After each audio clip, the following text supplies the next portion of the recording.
성도 여러분, 편히 주무셨습니까? 또 다른 하루 하나님께서 우리에게 선물로 허락하신 4월 25일 화요일이 시작되었습니다. 날씨가 좀 추워졌습니다. 봄이 언제 오려나. 5월이 가까워 왔는데 내일은 더 춥다고 합니다. 아침이 1도까지 내려간대요. 오늘 아침이 한 4도 된다는데 감기 조심하십시오. 저도 몸이 썩 좋지는 않지만 그래도 정신력으로 감기 안 걸리고 잘 버팁니다. 시험이 있으면 감기 안 걸립니다. 시험 끝나야 걸립니다. 회사에 중요한 일이 있으면 그때 감기 안 걸립니다. 휴가 가서 걸립니다. 집안에 손님이 오면 아프지 않습니다. 가신 다음에 아픕니다. 뭡니까? 정신적입니다. 여러분, 내가 뭐 이뤄야 될 일과 꼭 뭘 이렇게 신경 써야 될 일이 있으면 그때는 긴장을 해서 그런지 아프지 않습니다. 자, 주님 앞에서 또 하루 깨어서 주님과 함께 힘차게 시작하시길 바라겠습니다. 4월 25일 화요일. 4월이 잔인한 달이라고 합니다. 왜 잔인할까 생각해 봤습니다. 무슨 혁명이 있었거나 아니면 무슨 민주화 투쟁이 있어서 많은 사람들이 죽은 것도 있지만 4월이 참 봄을 알리는 부활절이 꼭 거의 4월에 끼어 있죠.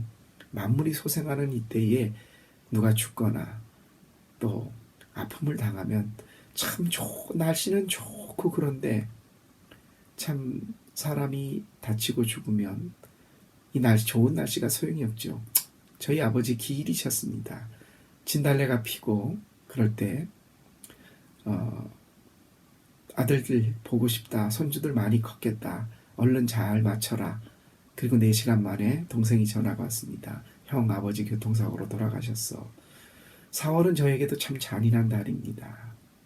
오늘 하나님께서 우리에게 주시는 말씀 사무엘하 20장 22장까지의 말씀도 참 다윗에게도 잔인한 장이 나옵니다. 그 앞장에서는 그렇게 사랑했던 아들 압살롬이 반역을 했는데 20장에서 22장 사이에는 또 반란이 나옵니다. 세밧 사람의 반란.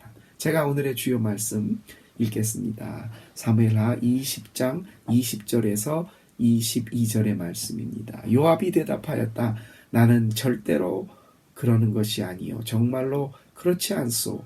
나는 삼키거나 멸망시키려는 것이 아니요 그 일이 그런 것이 아니요 사실은 에브라임 산간지방 출신인 비그리의 아들 세바라는 사람이 다윗 왕에게 반기를 들어서 반란을 일으켰소. 여러분이 그 사람만 내주면 내가 이 성읍에서 물러가겠소. 그 여인이 요압에게 말하였다. 그렇다면 그의 머리를 곧 성벽 너머로 장군께 던져드리겠소.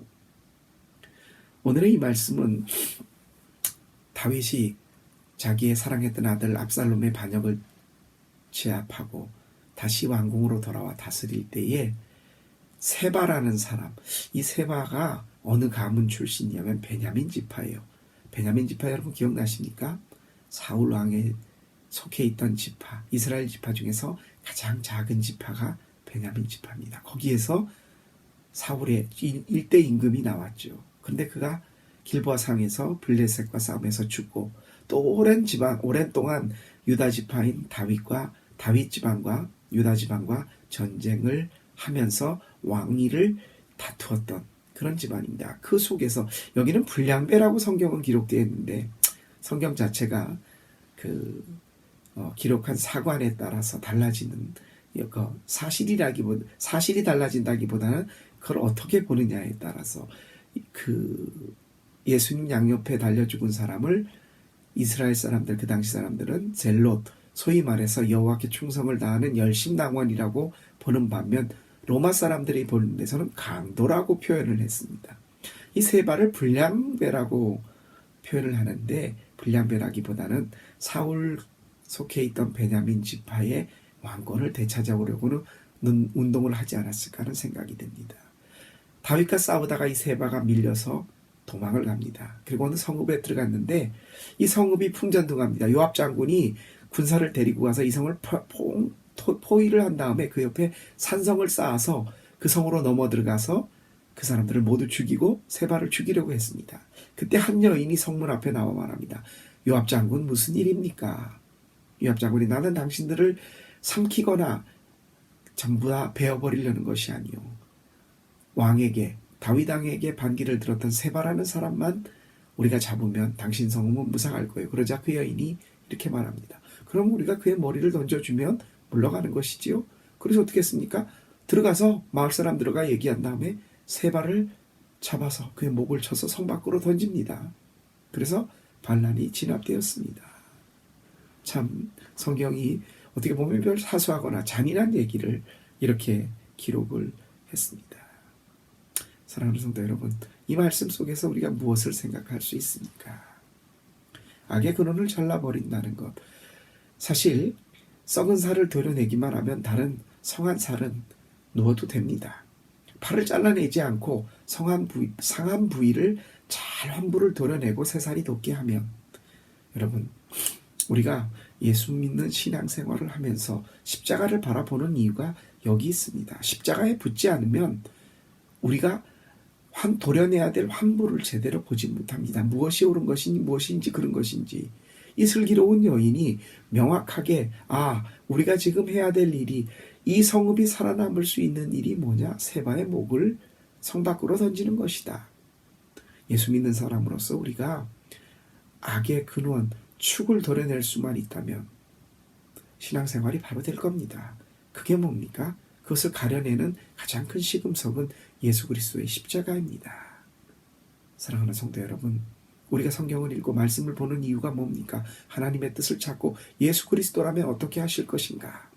가장 신앙생활의 정곡을 찾을 수 있는 일, 말씀을 통해 보는 겁니다.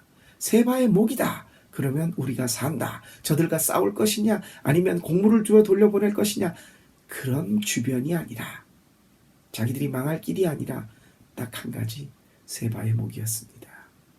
자기 주민도 아니었던 그 세바의 목을 주면 요압이 물러가고, 그리고 자신들은 평화를 지킬 수 있다는 것.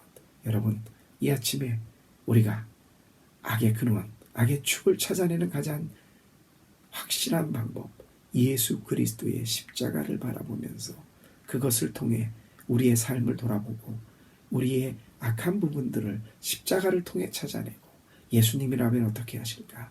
주님의 뜻 속에서 오늘 하루를 시작하는, 지금 고민하고 있는 게 있으십니까? 판단을 해야 되는데 판단이 안 서십니까? 이걸 해야 되나 저걸 해야 되나 망설이십니까? 십자가를 바라보시면서 바로 이 슬기로운 여인이 세바의 목이었다, 그런 것처럼 하나님이 정말 원하시는 일, 십자가를 통해 찾아내시고 오늘 하루도 주 안에서 승리하시는 귀한 하루 되시기를 바라겠습니다. 건강 조심하시고 주님 안에서 오늘도 행복하게 하루를 시작하시길 바라겠습니다.